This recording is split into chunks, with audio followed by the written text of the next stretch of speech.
A solitary female rancher, Emily White, ventured out one rain-slicked evening to move cattle on her sprawling Texas property. It was a chore she had performed countless times, a dance between rider and beast under the vast, indifferent sky. But this night, a sudden, furious storm descended, swallowing the landscape in a maelstrom of wind and driving rain. The next morning, her pickup truck sat abandoned at the edge of the sprawling pasture, its driver's side door ajar, a silent testament to the abruptness of her departure. The cattle gate hung open, swaying forlornly in the breeze. The herd scattered across the rain-soaked plains. Of Emily White, there was no trace. This is a true story of a mystery that baffled authorities for years, a tale of a daughter lost and a father's enduring hope, leading to an astonishing discovery that would crack open a cold case and reveal a truth more chilling than anyone could have imagined. Watch until the end to uncover the full gripping story, and subscribe to our channel for more real-life mysteries. Tell us in the comments, from what city are you watching this video? The rain had begun as a whisper, a gentle caress on the parched Texas earth, but by dusk it had escalated into a symphony of fury. Emily White, a woman forged from the same resilient spirit as the land she tended, had seen her share of storms. This one, however, felt different. A primal roar echoed across the plains as thunder cracked overhead, momentarily illuminating the ominous clouds that churned like a disturbed ocean. Despite the escalating conditions, the cattle had to be moved. A small but crucial herd had strayed too far, dangerously close to the old, decaying fence line bordering the treacherous wash. Emily, with her trusty border collie, Rusty, by her side, climbed into her weathered Ford F-150, its tires already slick with mud. The faint glow of the dashboard lights cast a soft, ethereal light on her determined face as she navigated the familiar, yet now treacherous terrain. She knew these pastures like the back of her hand, every dip and rise, every mesquite cluster and hidden gully. But the torrential downpour had transformed the familiar into a disorienting labyrinth. Visibility plummeted to near zero as the wipers struggled to clear the relentless deluge. The wind howled, a mournful lament that seemed to carry a premonition.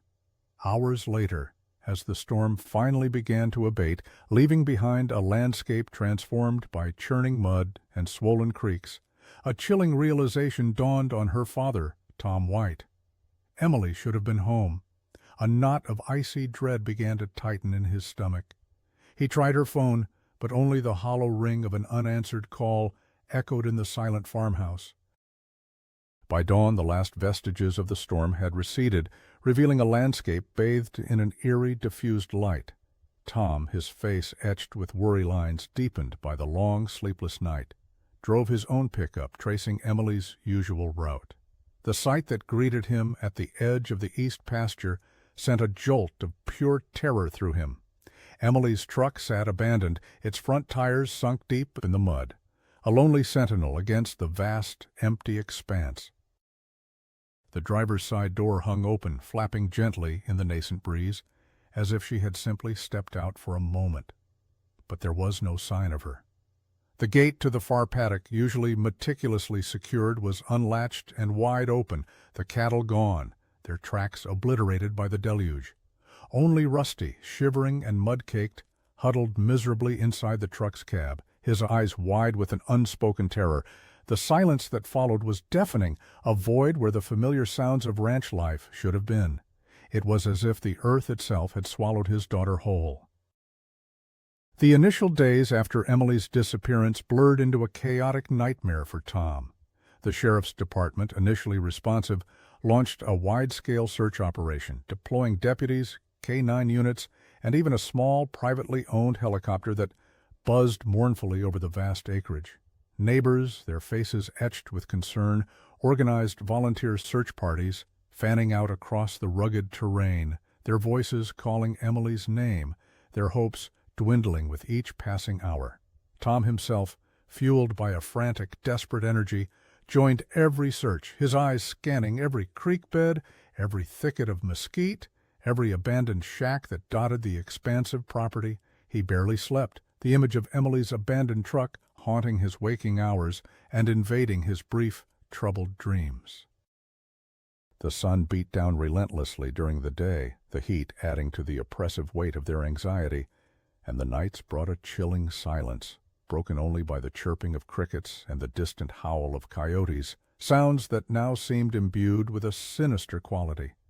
Every rustle of leaves, every shadow, every fleeting reflection promised a glimpse of Emily, only to cruelly deliver nothing. Rusty, usually a vibrant, energetic companion, remained subdued, clinging to Tom's heels, his once bright eyes clouded with a profound sadness. He whined often, his nose constantly twitching, as if he could still catch a scent of his missing mistress, a scent that stubbornly eluded the search dogs. As the days stretched into weeks, the intensity of the search began to wane. The deputies, their faces now grim and weary, started to thin out. The volunteers, their initial fervor replaced by a quiet resignation, returned to their own lives, their offers of help gradually ceasing. The local news reports, once dominated by Emily's story, moved on to other headlines, other tragedies. The well-meaning but ultimately hollow condolences from friends and acquaintances felt like salt in an open wound to Tom. The sheriff, a man named Miller, eventually sat Tom down, his voice low and heavy, delivering the agonizing news. They had exhausted all leads. Without any new evidence, the case would be classified as cold. Tom listened, his gaze fixed on some distant point beyond the sheriff's shoulder, the words barely registering. Cold. The word hung in the air, a death knell to his hopes. It meant they were giving up. It meant Emily was lost, perhaps forever. The ranch, once a bustling hub of activity, slowly began to succumb to neglect. Fences sagged, weeds encroached on the pastures, and the once vibrant corrals stood empty and silent. Tom, a man who had always prided himself on his unwavering strength and resilience, felt himself crumbling under the crushing weight of his grief and helplessness. He moved through his days in a fog, his thoughts a constant loop of what if and if only, haunted by the unanswered questions that now defined his existence. The vibrant woman who had been his daughter, his partner, his reason for living, had simply vanished, leaving behind an unbearable void and a haunting silence that echoed across the desolate Texas plains. 7 long, agonizing years melted into the vast expanse of the Texas landscape since Emily vanished. For Tom White, time had ceased to be a linear progression. Instead, it became an endless, repeating cycle of silent dawns and lonely dusks, each one a stark reminder of the void Emily had left behind. The ranch, once a vibrant testament to their shared dreams and tireless labor, slowly succumbed to the unforgiving embrace of nature. The once meticulously maintained fences now sagged, their wires rusted and broken, offering little resistance to the persistent encroachment of thorny mesquite and prickly pear. The pastures, once lush with grazing cattle, became overgrown with drought-resistant weeds, their vital green fading to a muted, dusty brown. The corrals, empty and silent, echoed with the ghosts of cattle that no longer needed herding, of a life that had been abruptly, cruelly taken. Tom, once a man of robust build and an unyielding spirit, had visibly withered under the relentless burden of his grief. His shoulders, once broad and straight, now slumped with a perpetual weariness. His hair, once a distinguished salt and pepper, had turned entirely white, and his eyes, once alight with a quiet determination, now held a deep, unshakable sadness. He moved through the familiar rooms of the farmhouse like a phantom, each creak of the floorboards, each dust mote dancing in the sunlight, a painful memory. His only constant companion was Rusty, who, though older and slower, remained fiercely loyal, his soft snores a comforting presence in the otherwise oppressive silence of the nights. The official channels, the police, the media, the well-meaning but ultimately distant friends had long since forgotten Emily White. The sheriff's department, after declaring the case cold, had closed their file. Tom's increasingly desperate phone calls, once met with polite but firm assurances, were now often unanswered or curtly dismissed by a new, unfamiliar voice on the other end of the line. He understood, intellectually, why they had given up. There were no leads, no new evidence, just a vast, empty landscape that refused to yield its secrets. But understanding did not lessen the crushing weight of their abandonment. Yet, deep within the recesses of his weary heart, a tiny, flickering ember of hope refused to be extinguished. It was a fragile, irrational hope, nurtured by memories and fueled by a father's unwavering love.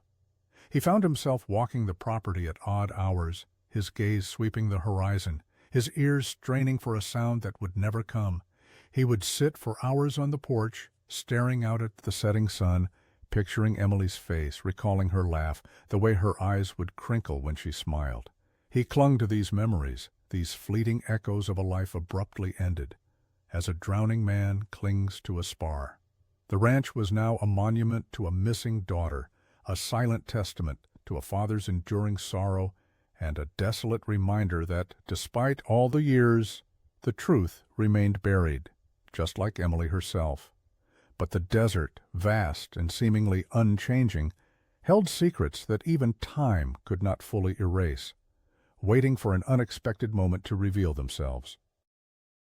The desert stretched out, an ancient sun-baked canvas of ochre and rust, seemingly devoid of secrets.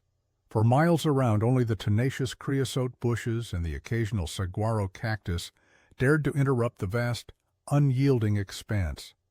This was the domain of the oil drillers, a rugged crew of men and women who carved their livelihoods from the earth's buried bounty.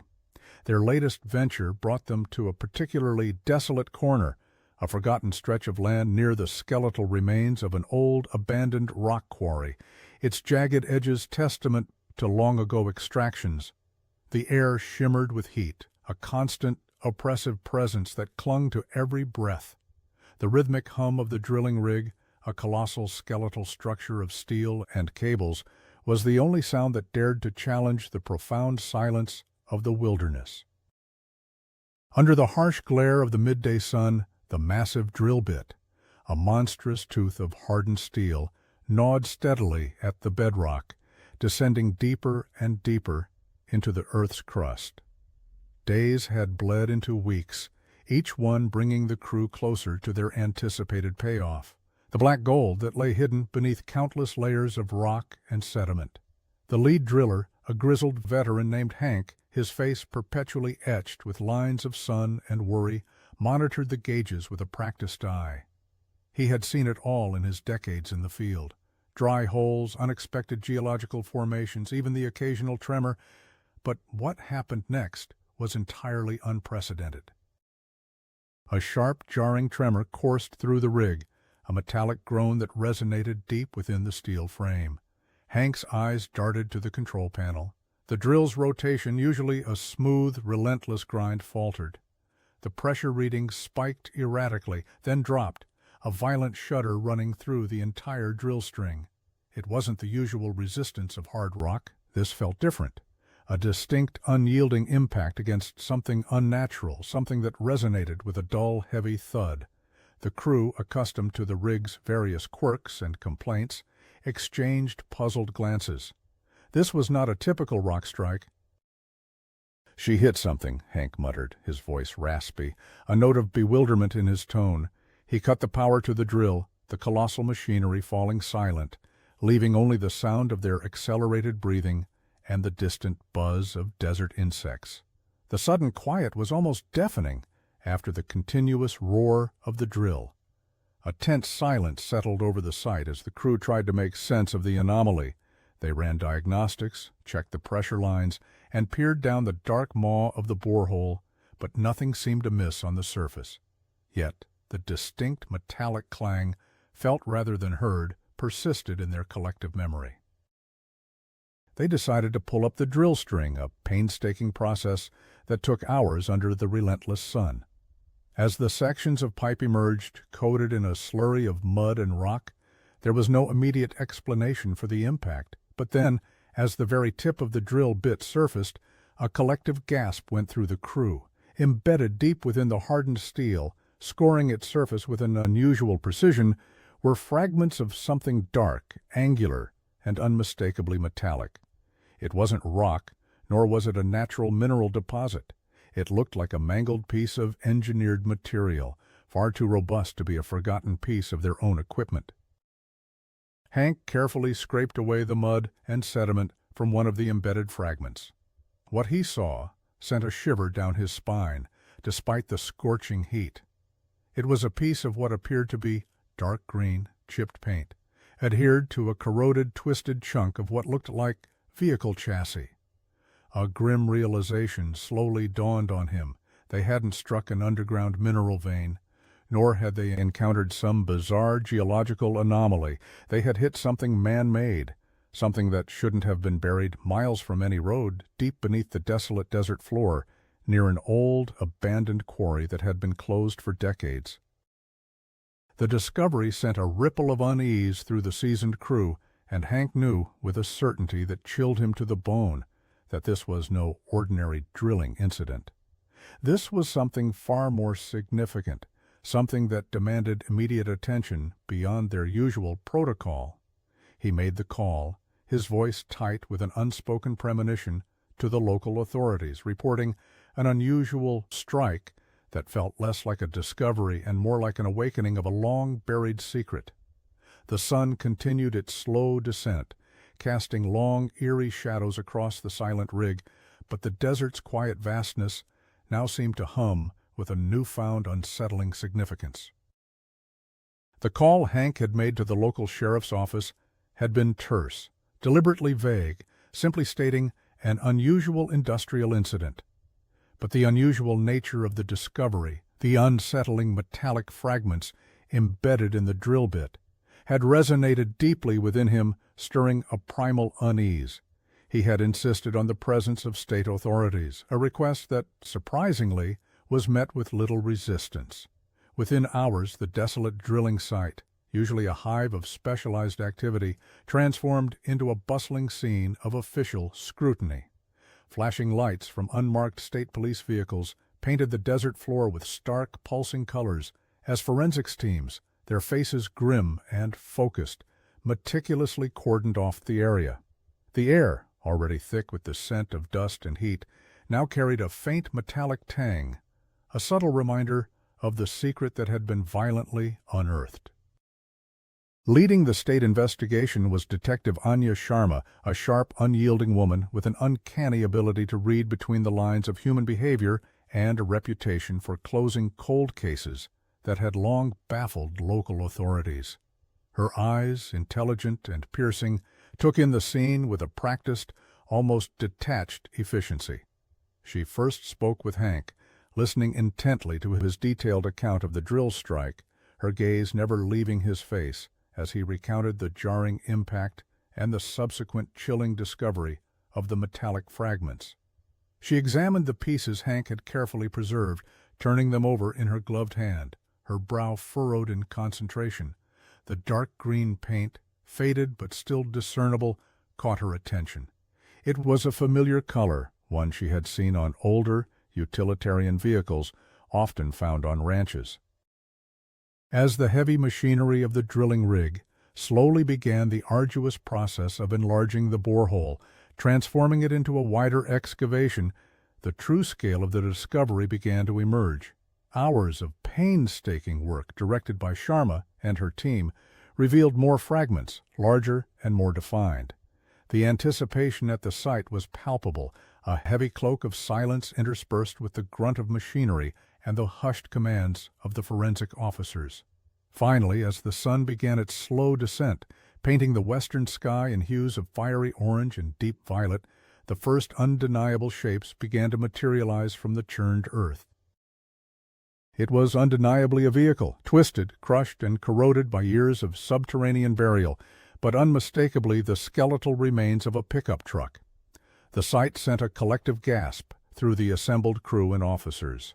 The sheer improbability of it, a vehicle buried so deep, so far from any known road or settlement, was staggering. Sharma, her face a mask of professional resolve, directed the heavy equipment operators with precise, measured gestures. The vehicle was carefully extracted, slowly rising from its earthen tomb, dripping with mud and the grime of 7 years.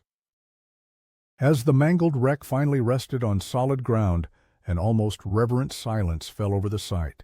It was clear this was no accidental burial. This was an intentional concealment, a desperate attempt to erase something from existence. The truck, though heavily damaged, still bore telltale signs. The distinctive dark green paint, the make and model, even the remnants of a license plate, though obscured by caked mud and corrosion, began to piece together a grim puzzle. One of Sharma's younger deputies, meticulously cleaning a section of the truck's fender, let out a sharp intake of breath. He pointed to a small, hand-painted symbol, faded but still recognizable, etched into the metal. It was a stylized brand, a simple looping W.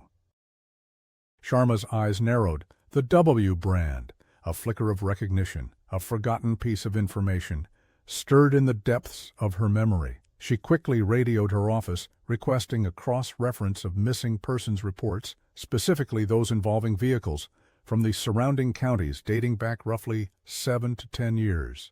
The name Emily White and the details of her disappearance, specifically the description of her dark green Ford F-150, with a unique W brand, returned almost immediately. The pieces clicked into place with a horrifying clarity. The air grew heavy with the weight of this revelation. The silence that had initially been born of wonder now thickened with the somber realization of human tragedy. This wasn't just a discovery, it was the unearthing of a cold case, a long-forgotten story of a missing woman now starkly, undeniably present before them. The desert, in its silent, relentless turning, had finally surrendered its deeply guarded secret, revealing the first grim chapter of a mystery that had haunted a family for years. The questions that had lain dormant for so long now screamed for answers, their echoes reverberating across the vast, desolate landscape. The discovery of Emily White's truck was not an ending, but a terrifying beginning. The atmosphere at the excavation site had shifted from one of stunned discovery to grim determination. With Emily White's truck now resting under the stark glare of portable floodlights, Detective Sharma's team moved with a methodical intensity, each movement precise and purposeful. The vehicle, a mangled husk of what it once was a macabre canvas of rust, dried mud, and the indelible marks of violence. Every dent, every twist in the metal held a potential story. Forensic specialists, their faces impassive behind their masks, carefully began the painstaking process of examining the truck, inch by agonizing inch. They employed a variety of tools, brushes, vacuums, specialized lights, to meticulously collect any and all evidence that might have survived the years of burial and the traumatic excavation. The interior of the cab was particularly gruesome. The driver's seat was torn, the upholstery ripped, suggesting a violent struggle had taken place within its confines. Dried, dark stains, consistent with blood, marred the floorboards and clung to the remnants of the seat belt. Each sample was carefully collected, labeled, and photographed, destined for the sterile environment of the lab. One of the forensic technicians, a meticulous woman named Dr. Lena Hansen, with years of experience in crime scene analysis, focused her attention on the truck's dashboard. Despite the corrosion and impact damage, a glimmer of hope sparked when she noticed a familiar, albeit aged, device lodged precariously between the seat and the transmission tunnel. It was a flip phone, an antiquated model by current standards, but remarkably, it appeared largely intact. The outer casing was cracked and caked with mud, but the screen, though dark, wasn't shattered beyond recognition. A collective hush fell over the team as Hansen carefully extricated the phone, placing it into a specialized evidence bag. The possibility that such a fragile piece of technology could have survived years buried underground, let alone retain any data, seemed a near miracle, a tantalizing thread in the labyrinth of this cold case. The phone, along with other recovered items, a worn leather glove, a broken pair of sunglasses, and a muddy, crumpled baseball cap, was rushed to the state crime lab. Detective Sharma knew that the phone held the key. If any data could be retrieved, it could potentially rewrite the entire narrative of Emily's disappearance. The hours that followed were agonizing. The forensic IT specialists, working with advanced recovery techniques, delicately attempted to bypass the corrosion and boot up the ancient device. The first attempts yielded nothing but frustrating silence. Then, after what felt like an eternity, a faint, almost imperceptible flicker illuminated the screen. A collective sigh of relief rippled through the lab. Working through the night, the specialists painstakingly extracted data. The phone's call logs were corrupted, its text messages mostly unrecoverable. But then, a breakthrough. The photo gallery, though partially corrupted, held a handful of images that had survived. The earliest ones were mundane snapshots of ranch life, a newborn calf, a breathtaking Texas sunset, a blurry picture of rusty midleap. But the last few images, taken moments before Emily's disappearance, were chillingly different. They were blurry, poorly lit, taken in rapid succession, as if in a hurry or under duress. The second-to-last image showed a dark, obscured shape, possibly a vehicle parked near a cluster of jagged rocks on the periphery of the old quarry. It was indistinct, but suggested human presence where none should have been at that late hour. The very last file, however, was not a still image, but a short, shaky video clip, only a few seconds long. When played, it revealed a distorted, rain-streaked view. The sound was mostly static, punctuated by the roar of the wind and the distant rumble of thunder. Then, for a fleeting moment, a silhouette. It was a person, tall and broad-shouldered, their back to the camera, their arm outstretched, appearing to guide or perhaps force Emily, or what could only be Emily's struggling form, towards the mouth of the abandoned quarry. The figure was unidentifiable, cloaked in the gloom of the storm and the poor resolution of the old phone. The video ended abruptly, plunging the screen back into darkness. The implications were devastatingly clear. Emily White had not simply vanished into the storm. She had been taken. The accident of her truck getting stuck, the scattered cattle, the open gate, it had all been a carefully orchestrated deception. The chilling footage confirmed that her disappearance was no mere tragedy, but a crime, a violent abduction, and almost certainly a murder. The unearthing of her truck was no longer just about closure. It was about justice, the identity of the silhouette, the motive behind such a brutal act, and the secrets hidden within the desolate quarry now became the paramount focus of Detective Sharma's relentless pursuit. The silent desert had finally spoken, its voice a faint digital whisper, but its message was loud and clear. Emily White's killer had walked free for 7 years, but now the hunt had begun anew. The air in the State Crime Lab was thick with the scent of ozone and the quiet hum of advanced machinery. Detective Sharma stood beside Dr. Lena Hansen, her gaze fixed on the array of monitors displaying fragmented data and flickering images. The old flip phone, a relic from a bygone era, had yielded its secrets with a stubborn reluctance, but the persistent efforts of the forensic IT specialists had finally borne fruit. The team had meticulously extracted every byte of recoverable data, pushing the limits of their technology to breathe life back into a device that had been buried in the unforgiving earth for 7 long years. The first breakthrough came with the recovery of the phone's basic metadata, dates, times, and rough GPS coordinates, enough to confirm that the phone had indeed been active on Emily's ranch the night she vanished. This was crucial, solidifying the link between the unearthed truck and Emily's disappearance, silencing any lingering doubts that it might have been a random, unrelated discovery. The specialists then moved on to the more challenging task of piecing together the corrupted files. Each photo, each fragment of video was a puzzle piece, painstakingly cleaned, enhanced, and stitched together using sophisticated algorithms. The early photographs were mostly benign, digital postcards of Emily's life, a sweeping vista of the Texas sunset over her pastures, the golden light bathing the long grasses in a warm glow. A close-up of a newborn calf, its wobbly legs barely supporting its tiny body, its eyes wide and curious. A blurry, affectionate shot of Rusty, Emily's loyal border collie, caught mid-leap, a stick firmly clenched in his jaws. These images painted a vivid, if melancholic, picture of the woman Emily White was, a dedicated rancher, connected to her land and her animals, a life lived simply but fully. For Detective Sharma, these mundane details offered a fleeting glimpse into the human side of the case, grounding the clinical investigation in the reality of a life violently interrupted. Then came the later images, the ones that had been captured in the last moments of Emily's known existence.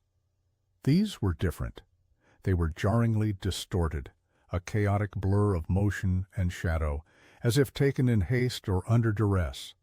The resolution was poor, typical of older mobile phone cameras, exacerbated by the rain and the low light of the stormy night. The first of these last photos, though murky, showed a distinct shape in the distance, a vehicle, dark and indistinct, partially obscured by a cluster of jagged rocky outcrops. It was parked in an area that, according to the maps and geological surveys, was part of the old abandoned rock quarry, a place rarely visited, certainly not at night, and especially not during a severe thunderstorm. The presence of any vehicle there was immediately suspicious, a glaring anomaly that tightened the knot of apprehension in Sharma's stomach. But it was the very last file that truly sent a chill through the room. It wasn't a static image, but a short video clip, barely 5 seconds long, recorded just before the phone went dark forever. When the IT specialist finally managed to play it, the grainy footage flickered onto the main screen. The view was shaky, the camera lens smeared with what appeared to be rain or mud. The audio was mostly static and the howling of the wind, but beneath it a faint muffled sound could be discerned, a distressed grunt quickly cut off. Then a shape emerged from the stormy darkness at the very edge of the frame. It was a human silhouette, tall and broadly built, its form indistinct against the chaos of the background.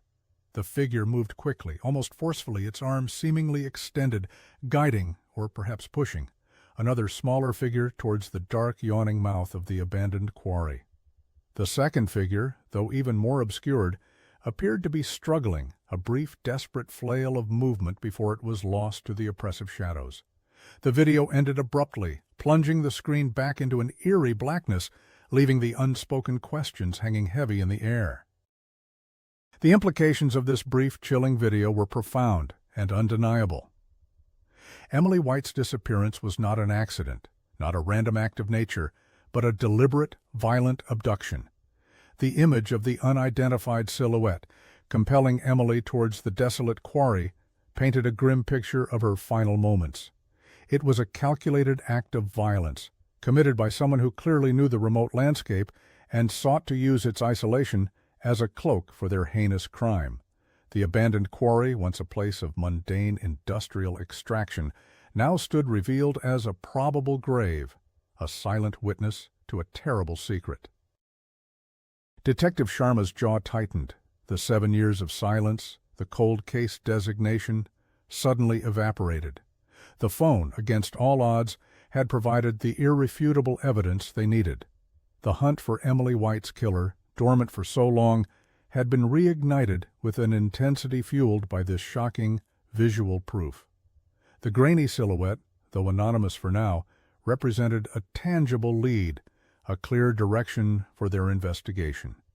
The quiet hum of the forensic lab filled the void, but in the minds of the investigators, the ghostly image of the struggling figure being led into the darkness replayed endlessly, a silent scream for justice. The next step was clear. The abandoned quarry, long forgotten by most, held the key to unlocking the truth. The chilling video clip, played on a continuous loop in Detective Sharma's mind, served as a stark, undeniable truth. Emily White had been led, or forced, into that abandoned quarry. The quarry itself, a gaping maw in the earth, now became the focal point of their renewed investigation. It was a place that had long been forgotten by most, its purpose served, its existence fading into the harsh landscape. But now it hummed with a sinister significance, a silent witness to a crime that had remained buried for 7 years. The geological survey maps, acquired from county records, detailed the quarry's history. It had been operational decades ago, extracting a specific type of shale rock prized for its use in construction. The excavation process had created a series of deep pits and precarious ledges, long since abandoned and left to the mercies of erosion and time. Local folklore even spoke of its dangerous, unstable terrain, with tales of unexpected collapses and hidden sinkholes. It was the perfect place to make something or someone disappear. Detective Sharma dispatched a specialized search and rescue team equipped with rappelling gear, drones, and ground-penetrating radar to meticulously comb the quarry. The initial visual inspection from the surface revealed nothing immediately obvious, just the expected accumulation of debris and stagnant rainwater in the deeper depressions. But the video from Emily's phone was clear.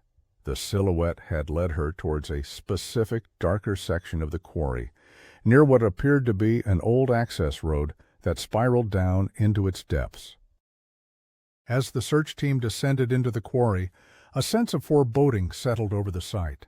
The air grew cooler, heavier, and the scale of the operation became clear. It was a vast, unforgiving chasm. Days turned into a relentless, exhausting grind.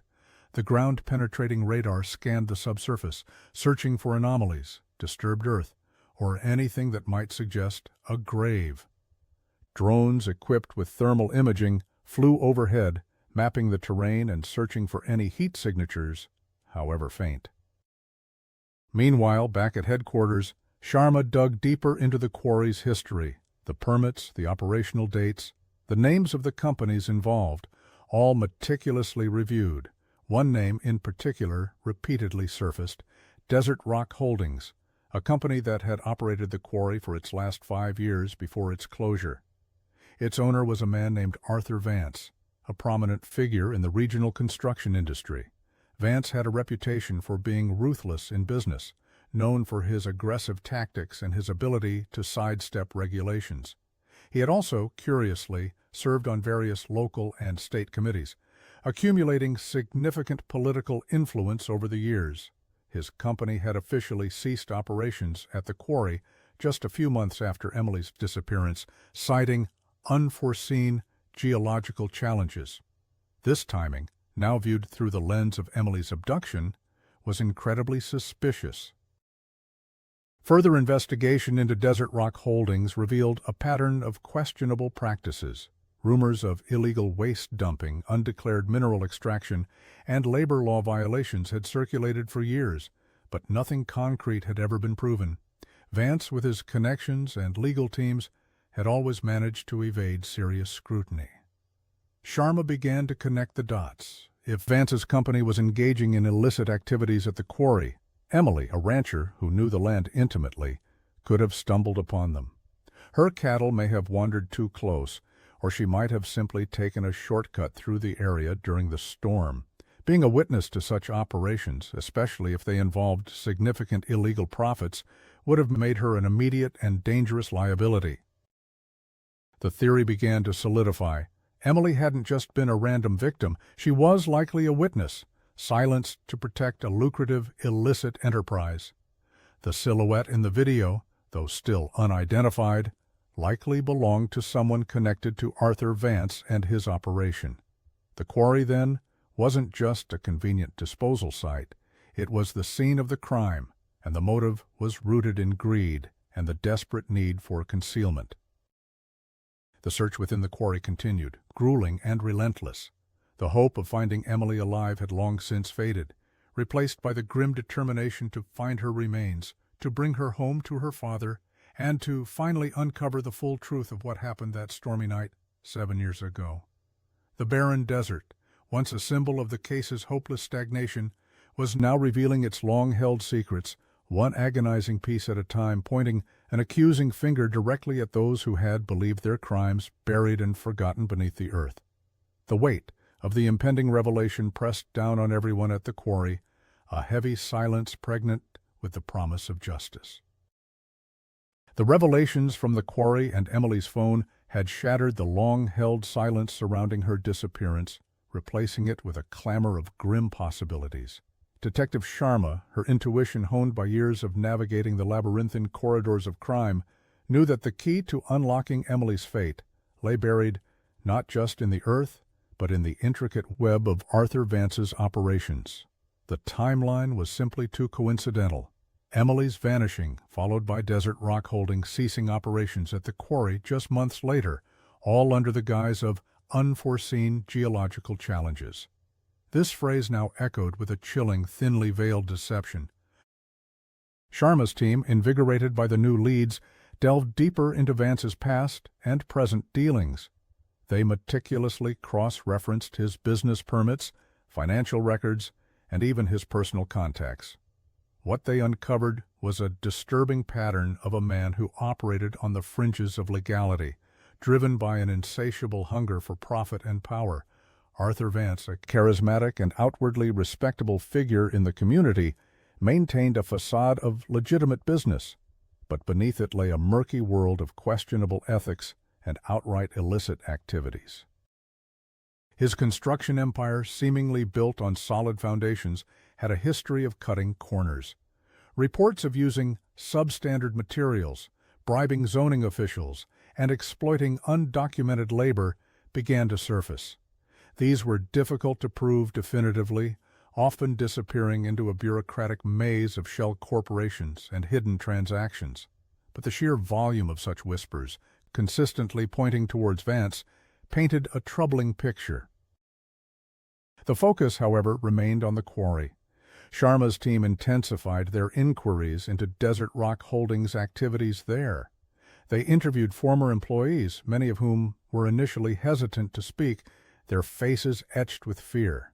But with assurances of protection and the clear evidence of Emily's truck, a few cautiously came forward. Their testimonies, initially fragmented and vague, began to form a cohesive narrative. They spoke of unusual nighttime operations at the quarry long after official working hours. They mentioned large, unmarked trucks arriving and departing under the cloak of darkness, carrying materials that were never declared. Some hinted at the presence of unknown chemicals or minerals being extracted, substances that would have been highly illegal to disturb or transport without specific permits. One former foreman, a weathered man named Silas, who had since moved several states away, eventually provided a crucial piece of information. He recounted a specific incident, just days before the quarry officially shut down. He had overheard a heated argument between Vance and one of his key managers, a burly, taciturn man named Frank, who oversaw the quarry operations. The argument, though muffled, centered around an incident involving an unwanted visitor who had seen too much. Silas recalled Frank mentioning something about taking care of it and a need to bury the problem deep. At the time, Silas had dismissed it as typical company drama, but now the words resonated with a terrifying new meaning. The police investigation began to put pressure on Vance. Calls from Sharma's office were initially met with dismissive answers from his legal team or simply ignored. Vance himself maintained a cool, unshakable demeanor in public, a testament to his practiced arrogance. He even issued a press statement expressing his deepest sympathies for the White family and offering his full cooperation with the investigation, a hollow gesture that rang false to Sharma's ears. However, the growing public interest, fueled by news of the truck's discovery, began to erode Vance's carefully constructed image. Reporters, sensing a larger story, started digging into his past, unearthing old rumors and connecting the dots that law enforcement had struggled to prove for years. The net was tightening, slowly but inexorably, around Arthur Vance. Sharma knew that the key now was to find something irrefutable, something that would directly link Vance or his closest associates to Emily's disappearance. The former employees' testimonies were strong but circumstantial. They needed hard evidence, something to solidify the suspicions that had been building like a dark storm cloud over the past weeks. The abandoned quarry had given up its first secret, the truck. Now, it was time to press harder, to force it to surrender the remaining pieces of the terrifying puzzle. and to identify the man whose silhouette had haunted Emily's final desperate moments. The tension was palpable, a silent battle of wills between a determined detective and a powerful, ruthless man who had believed himself untouchable. The truth, it seemed, was finally ready to claw its way to the surface. The air in the state police headquarters crackled with a palpable tension.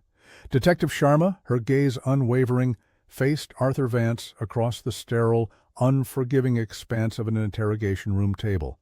Vance, outwardly composed and radiating an aura of self-importance, had initially arrived with his high-powered legal team, attempting to deflect the summons as a mere formality.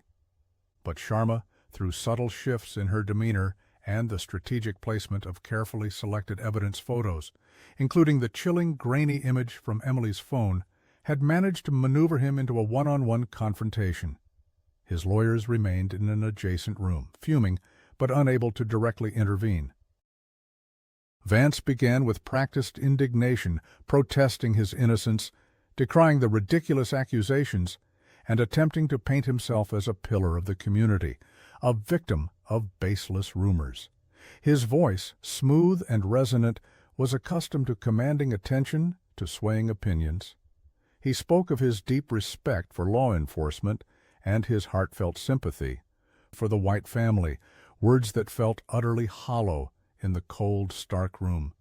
He dismissed the former employees' testimonies as the ramblings of disgruntled, unreliable individuals. Sharma listened, her face betraying no emotion, allowing him to exhaust his rehearsed defenses. She let the silence stretch, a heavy, oppressive weight that slowly began to chip away at Vance's polished facade. Then she pushed a series of enlarged, crystal-clear photographs across the table. They were aerial shots, taken by drones, of the abandoned quarry site. Marked prominently on the images were the precise locations of heavy equipment tracks that matched the unique tread patterns of machinery known to be owned by Desert Rock Holdings. Further markings highlighted geological anomalies, pockets of disturbed earth, and unnaturally compacted sections that suggested illegal dumping or excavation activities precisely in the area where Emily's truck had been found. Vance's eyes flickered across the photos, a faint tremor betraying his composure for the first time. He cleared his throat, his carefully constructed composure beginning to crack. "These are just tracks, Detective. Standard equipment for any mining operation."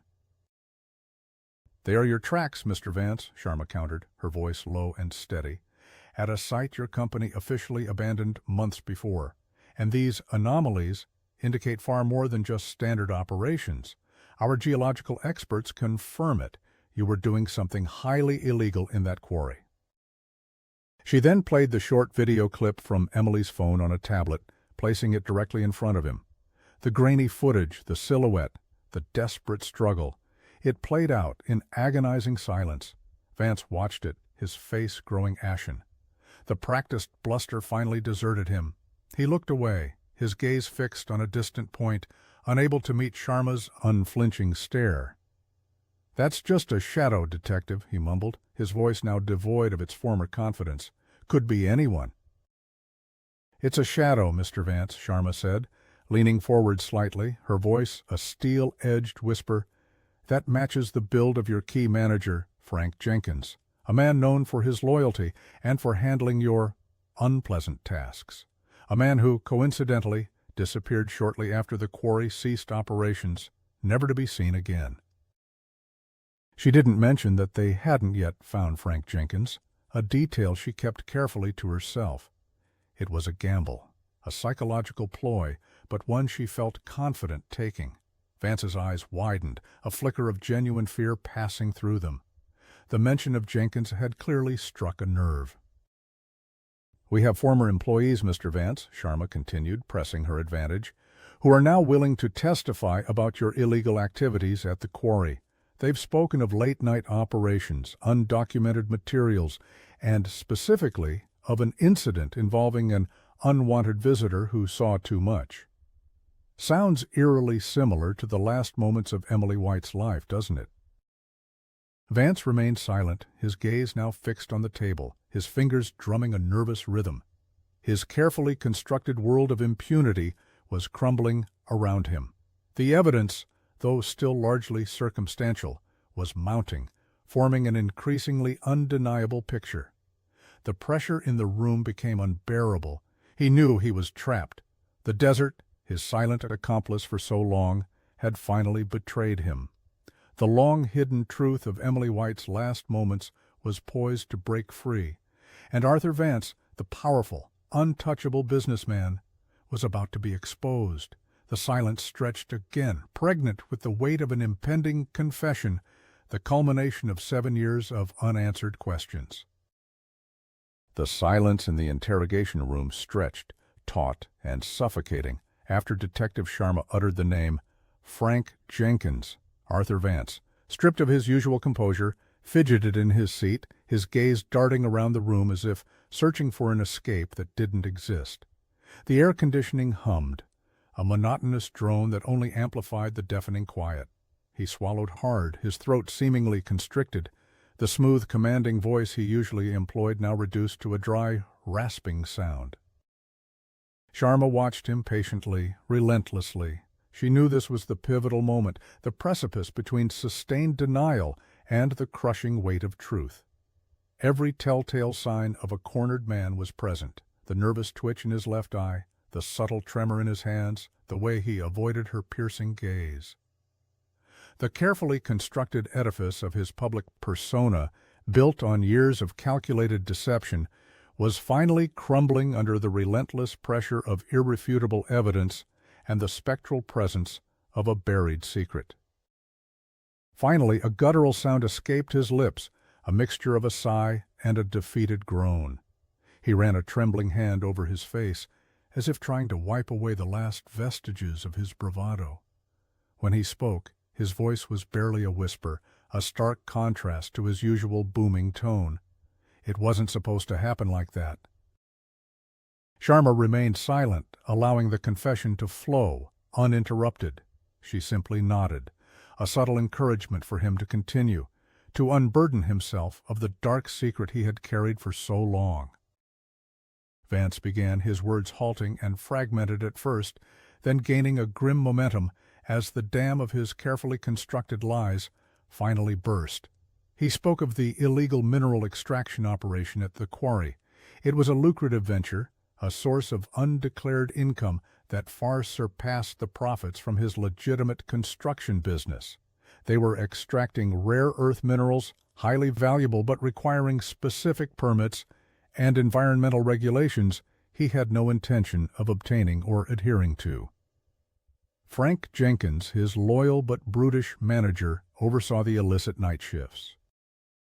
That night, Vance recounted, his voice growing steadier, though still laced with a deep, self-serving resentment, the storm hit harder than we expected. Frank had a crew down in the pit, working late. Then Emily White.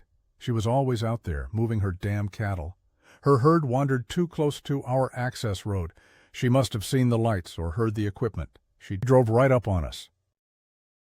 He paused, a flicker of irritation, not remorse, crossing his features. Frank tried to wave her off, told her she was on private property, but she wouldn't leave. She was stubborn, like her old man. She saw what we were doing. She pulled out her phone, said she was calling the authorities. Vance's narrative painted a chilling picture of a desperate, impulsive act. Frank, realizing the gravity of the situation, the millions of dollars at stake, had panicked. He had confronted Emily, a struggle ensuing in the torrential rain. Vance admitted that Frank had been prone to violence, especially when under pressure. He described how Emily had fought back, but Frank, a much larger and stronger man, had overpowered her. The fatal blow, he claimed, was accidental, a desperate attempt to subdue her, to stop her from making that call. Frank called me hysterical, Vance continued, his voice now devoid of emotion, a cold, calculating tone replacing his earlier defeat. He said he'd messed up, that she was gone. I had to think fast. Everything, all our operations, would be exposed. I told him to get rid of the truck and her. Vance detailed the grim specifics with a chilling detachment.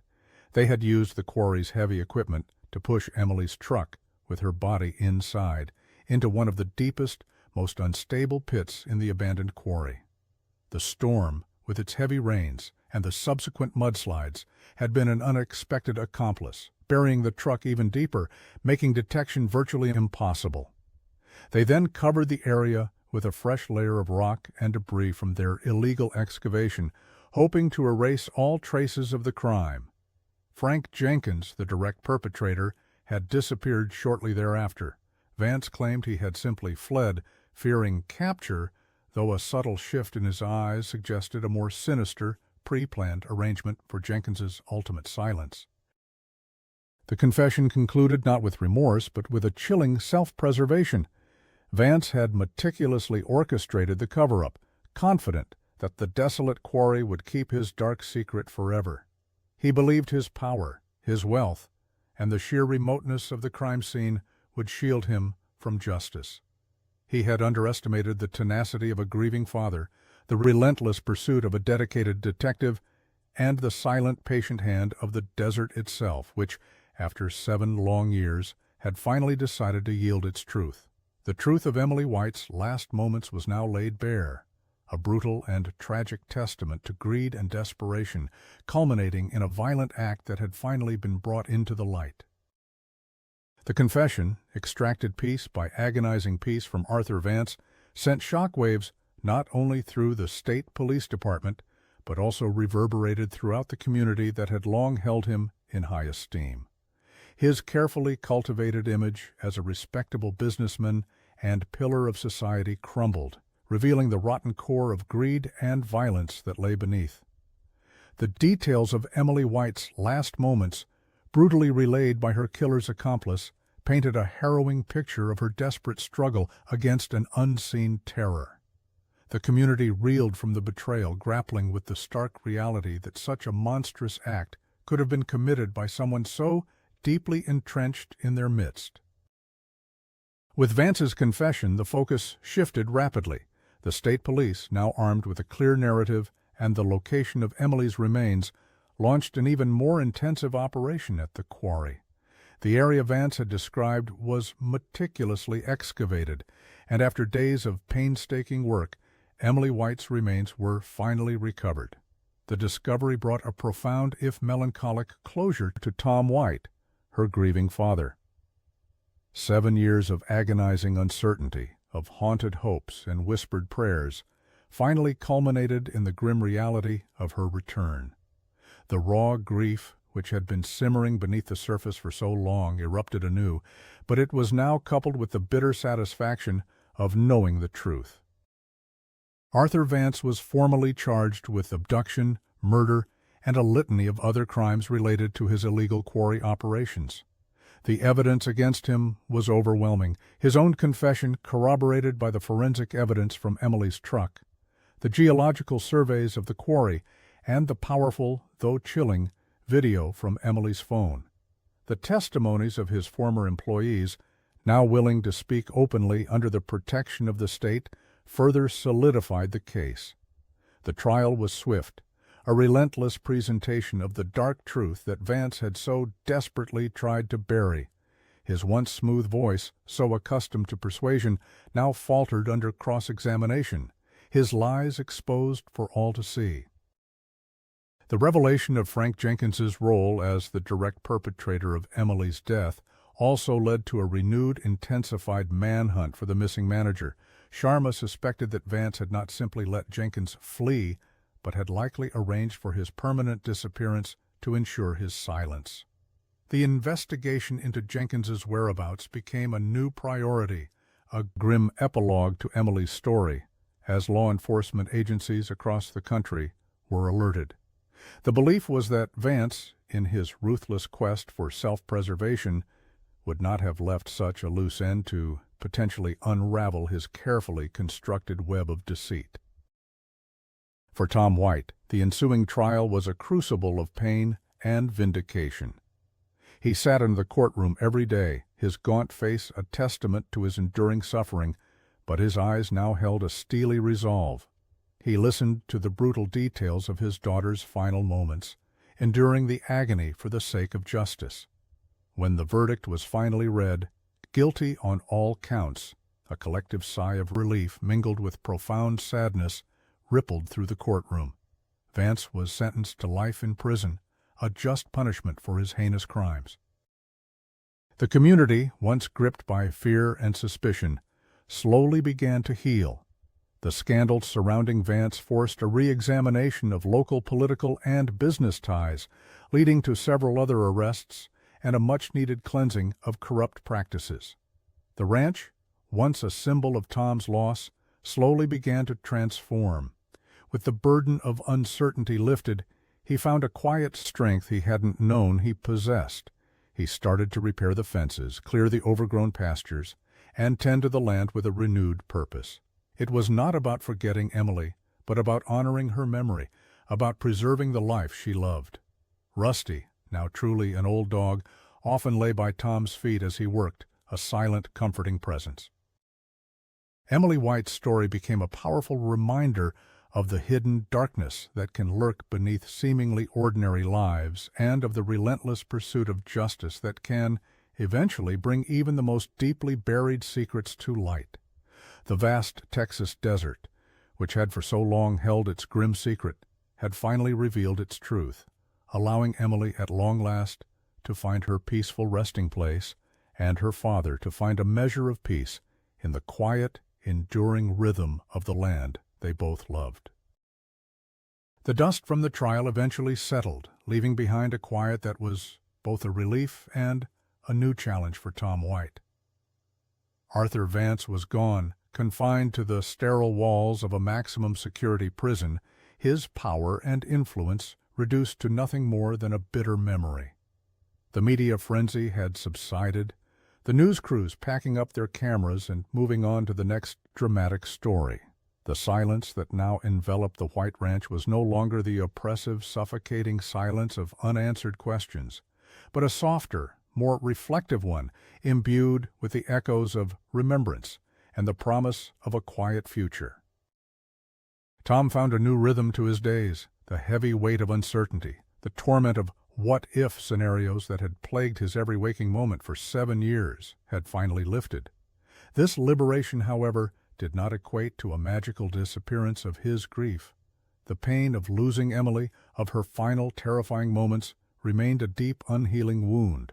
But now it was a pain he could acknowledge, a sorrow he could carry with a quiet dignity, knowing that her story had been told, and her killer brought to justice. He spent his mornings repairing the dilapidated fences, the familiar labor, a soothing balm to his troubled mind. The rusted wires were replaced, the leaning posts straightened, each nail hammered in a silent tribute to Emily's memory. The pastures, once neglected and overgrown, slowly began to regain their former vitality. He spent hours on his old tractor, tilling the earth, preparing the land for new crops, a symbolic act of renewal. He was no longer just maintaining a relic of the past, he was nurturing a future, a testament to the enduring spirit of his family and the land they cherished. Rusty, Emily's loyal border collie, remained his constant shadow. The dog, now truly an old man, moved with a slower, more deliberate gait, his muzzle dusted with white. Yet his eyes still held that same unwavering devotion, and he would often lie by Tom's feet as he worked, a comforting, warm presence. Sometimes Tom would catch Rusty staring out across the fields, as if expecting Emily to emerge from the horizon, a wistful yearning in his intelligent eyes. In those moments, Tom would reach down and scratch behind Rusty's ears, a silent acknowledgement of their shared grief, their shared memories. The community, too, played a part in Tom's slow healing. Neighbors, who had kept a respectful distance during the darkest years, now offered practical help and quiet companionship. They didn't speak of Emily's death unless Tom brought it up, understanding that some wounds were too deep for casual conversation. Instead, they shared stories of the ranch, of the changing seasons, of the small triumphs and tribulations of rural life. They respected his solitude, but ensured he never felt truly alone. The scandal surrounding Arthur Vance and his corrupt dealings had also brought a necessary cleansing to the region. The state investigation, spurred by Emily's case, unearthed a wider network of corruption, leading to more arrests and a renewed focus on accountability in local government and business. While this offered a broader sense of justice for Tom, it was always about Emily. Her life, so cruelly cut short, had inadvertently brought light to a hidden darkness, ensuring that others might not suffer the same fate. One particularly clear evening, as the sun dipped below the horizon, painting the vast Texas sky in hues of fiery orange and deep purple, Tom sat on his porch swing, Rusty curled at his feet. He looked out at the land, at the renewed pastures, at the dark silhouette of the distant hills. The image of Emily, vibrant and alive, flashed in his mind. He still missed her, with an ache that resonated deep in his bones, but the sharp, raw agony had softened into a profound melancholy. He knew the scars would last a lifetime, etched onto his soul by the brutal truth of her passing. But Emily was home now. Her memory was honored, her name cleared of any lingering mystery, and her killer held accountable. The ranch, once a place of haunted despair, was slowly becoming a place of quiet remembrance, a testament to resilience, and a legacy for a life fiercely lived and tragically lost. Tom found a fragile yet enduring peace in the rhythm of the land, in the quiet companionship of his dog, and in the knowledge that, despite the horrors, justice had finally prevailed. The vast Texas desert, a silent witness to both tragedy and triumph, continued its patient turning, its secrets finally laid bare, and its long, silent vigil for Emily White finally concluded.